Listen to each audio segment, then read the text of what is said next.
Policy preparation or review services.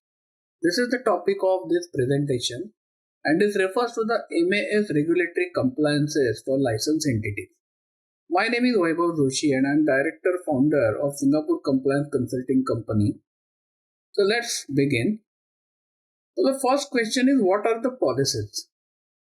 Now if you are a monetary authority licensed entity, for example if you are a fund manager, or maybe you are licensed under Payment Services Act, or maybe you are licensed under Capital Market Service licenses, or any license that is issued by the monetary authority, you would be required to develop certain policies for your internal operations and follow those meticulously.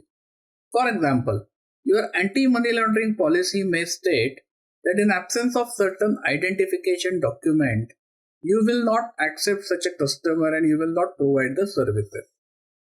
Similarly, the policy may state that in case of any doubt about the customer authenticity, you will file a suspicious transaction report.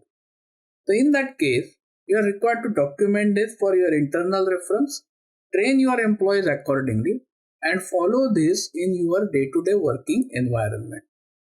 Similarly, your policy may state that every year, employees must compulsorily go for 10 days of consecutive leave. This is to ensure that customers' contact with the client is occasionally broken and if any irregularities are brought to the view. So in that case again you will be expected to follow this kind of policy. So policies is an essence and it is one of the basic conditions for granting the license.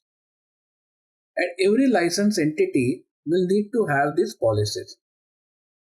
So what are these typical policy documents? So here the list that I am presenting is what generally we see. There can be additional policies depending upon your specific circumstances.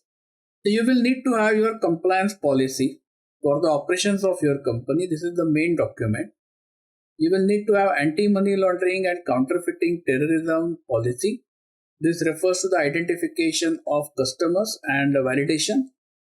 Risk management framework and enterprise-wide risk assessment is more towards the risk that organizations carry in relation to AML and CFT matters. Conflict of interest policy. Policies related to employee management, recruitment, training, and their leave and compensation management. Complaints and incidents management policy, especially when customer makes a complaint to your organization.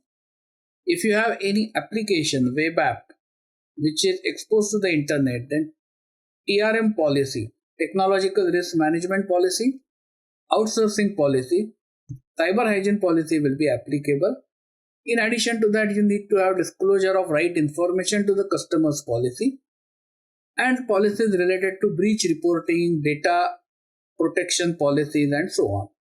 These are the typical policy documents. Those are applicable to the companies who have license from MAS. So now the next question is, why there is a need for review or development. Obviously, if you are a new business, you will be looking forward to develop these policies completely new for your new business. But in addition to that, over a period of time, there may be changes in the business model. And because there are changes in the business model, you may need to adjust your policies. Or there can be regulatory action by MAS due to inadequate policies, and MAS might have asked you to review your policies and get it updated. That might trigger the requirement to review the policies. And the last case is periodic review of the policy document itself is generally a practice. So every 2 to 3 years you will be required to run through your policy document and review those policies and update those policies to match with the specific situation at that point of time. So these are the typical reasons why clients will look forward to update their policy document. So moving on to the next slide, then what is the typical scope of this assignment? So the scope is straightforward. Normally we review existing policies, whatever you have. We will also review the change dynamics and the new environmental factors will be considered.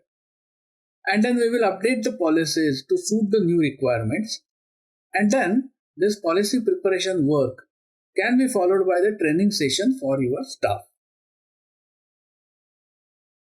So in summary, if you are interested in engaging our services for developing or reviewing your regulatory policies for your licensed entity in Singapore, you can get in touch at the email address or by way of a telephone mentioned over here.